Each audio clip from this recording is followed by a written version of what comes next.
গায়ে শক্তি না থাকলে এই বাহুগুলোর মতো করে এই ঢোলটা আমি ফেলাতে পারি। দেখেন না কি অবস্থায় আমি ফেলে আমি কি দৌড়, কি এই তো দৌড়।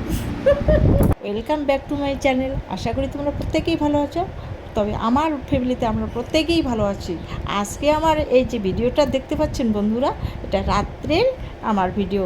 আমি কড়াইয়ের মধ্যে মাংস রান্না করতেছি। বন্ধুরা ভাবতে পারেন এত গরম, এত মানে প্রখর রৌদ্রে দিনটা যায়, রাতটা একটু ঠান্ডা ঠান্ডা ভাব, তাতে আমার কি বললো, ছেলে বলে যে আমি মাংস আনবো মা, মাংস তাড়াতাড়ি রান্না করে দাও আমাকে, মানে আমার জন্য না।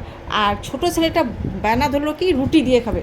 আমি রাগ হয়ে কী করছি, আমি ওগুলো কিছু করতে যাই, আমি আগে মাংস রান্না কমপ্লিট করব, তারপরে দেখা যাক। আমি চিন্তা করতেছি কি করা যায়। যাই হোক বন্ধুরা দেখেন, আর মেয়ে আমার ঘরে, আর মেয়ের সঙ্গে আমি ভীষণ রাগ হয়েছি। তুই তাড়াতাড়ি এখানে আয় না।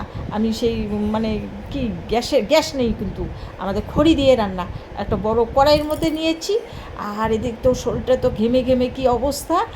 আর এদিকে আমি রান্না আমার প্রায় মোটামুটি কমপ্লিটের মধ্যে, তবু আমার মেয়ে আসতেছে না। এদিকে লবণ টবণ দিচ্ছি, কত কি এদিকে দেখতেছি খালি মেয়ের দিকে, মেয়ে আসতেছে নাকি।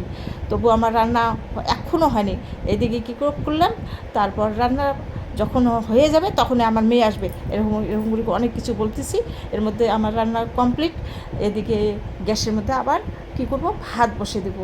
আমার রান্না মোটামুটি, মাংস রান্নাটা মোটামুটি হয়ে গেছে। মাংসর কালারটা দেখতে পাচ্ছেন, রাত্রে হলে হবে কি, কালারটা সেই সুপার। আমার যে ভালো লাগতেছে না। আমার মেয়ে বলতেছে মা মাংসের জন্য কালার ভালো হয় ঘরে থেকে। এদিকে আমি ভাত বসে দিচ্ছি গ্যাসের মধ্যে। ওখানে উনুনে আর কতক্ষণ থাকি বন্ধুরা, বুঝতেই তো পারেন যে কী রকম ওয়েদারটা, কী অবস্থা, গরমে থাকা যাচ্ছে না। এদিকে মাংস রান্না কমপ্লিট। এদিকে মাংস তো, তারপর মেয়ে আসলো, মেয়ে এসে খাওয়া শুরু করে দিছে, কী অবস্থা। আমার মানে হাজব্যান্ড খাচ্ছে, আমার মেয়ে খাচ্ছে, এই রকম ব্যাপার। আর এত প্রচণ্ড গরমে কেউ মাংস খায় তো কিসের মাংস জানেন বন্ধুরা, খাসির মাংস। যাই হোক বন্ধুরা, কী আর বলি, আমাদের মাংস খাওয়া কমপ্লিট, রাত্রে ঘুমিয়ে পড়লাম। সকালে উঠে দেখেন কি অবস্থা, এইদিকে প্রচণ্ড রৌদ্র। আর আমার হাজব্যান্ড কী করতেছে, জল দিচ্ছে। আমি ওখানে গেলাম, আমি এই দিনে মানুষ জল দেয়, এই দুপুরবেলা এত গরমের মধ্যে জল দেয়। তবু আমি গেলাম, আমার কথা কিছু শুনতে, মানে কিচ্ছু কথা বলে, আমি 10টা কথা বললাম, একটা কথার পর্যন্ত উত্তর দিল না। আমি রাগ হয়ে ওখানে গেলাম, বাড়ির কাজ টাজ বন্ধ করে ওখানে চলে গেলাম। আমি এখানে একটা গর্ত করো, তবু শুনতেছে না, ওর জল দিচ্ছে আর জল দিচ্ছে। এত হাসাহাসি, মানে কথাই শুনে না আমার। এই রৌদ্রের মধ্যে এরকম করে কেউ গাছের গোড়া জল দেয় বন্ধুরা, বুঝতেই পারেন। মানুষ যেরকম সেরকম কিন্তু গাছও। তাই কী করলো, ওই গাছের গোড়ায় জল দিতেই থাকে। আমি তবু রাগ হয়ে গেলাম, বলে এরকম তোমার শরীরটাও খারাপ, এরকম করে গাছের গোড়ায় যদি জল দাও, শরীরটা তোমার কি বলে, এগুলো অনেক রকম কথা টথা বললাম। তবু উনি একটা কথার উত্তর দিল না। তারপরে কি করলো, উনি সোজাসুজি কলের পাড়ে এসে গেল। তা আমি আরও ওনার সামনে আবার গেলাম, উনি আবার এই পাশে এসে বলে না আরেকটু ওইদিকে যে। আমি কোদালটা নিয়ে আমি এখানে একটা গর্ত করো, আমার কথা শুনতেছে না।